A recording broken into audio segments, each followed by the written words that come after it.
Hey there, Mark Shepard here in sunny southern Wisconsin, gray, misty, cloudy, 40 degrees. This is my March Acres U.S.A. update. As many of you know, I've been a organic valley produce grower for 25 years, and pests and disease, of course, are huge in the crops that were grown.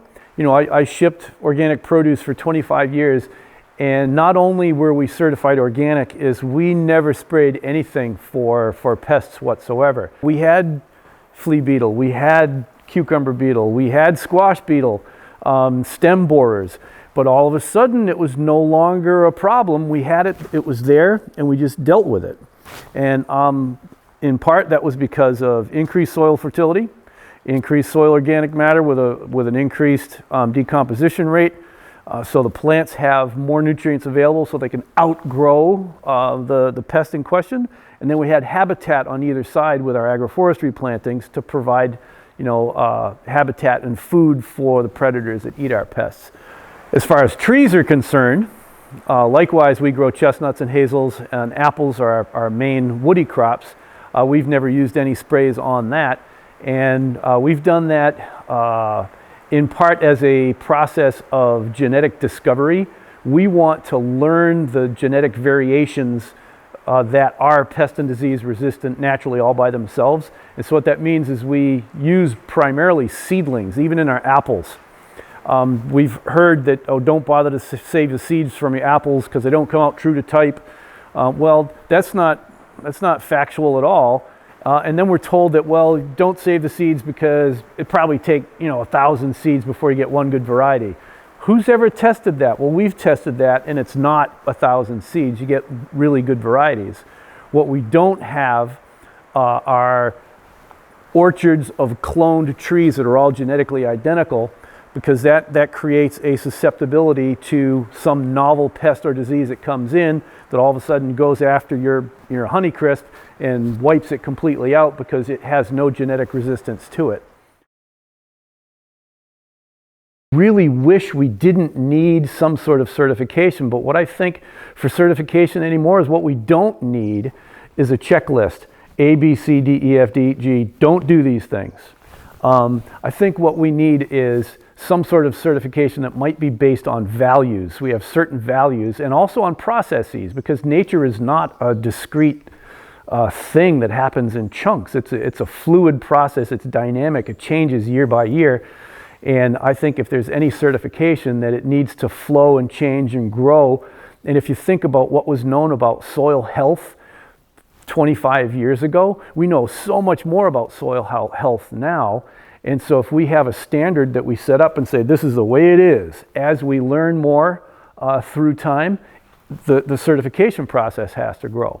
So I think a certification is okay idea if it's process oriented and not police oriented.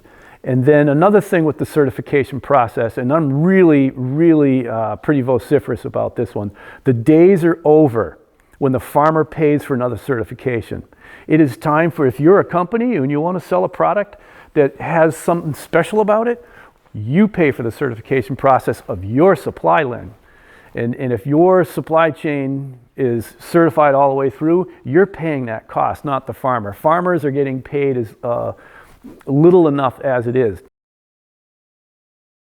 One of the Acres U.S.A. books that I've only recently started to reread it, I read it once upon a time, is Minerals for the Genetic Code.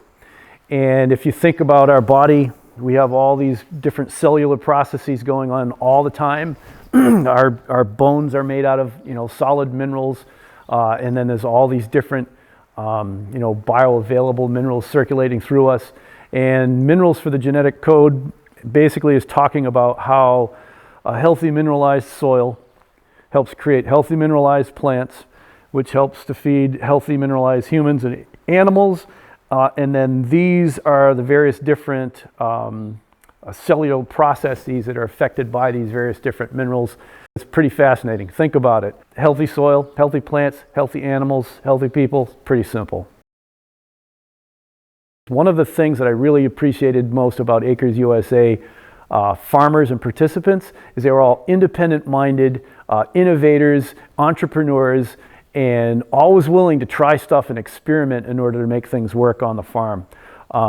They had a tendency to immediately reject stuff that was being pushed and sold by big corporations that are looking to make a buck off the farmer.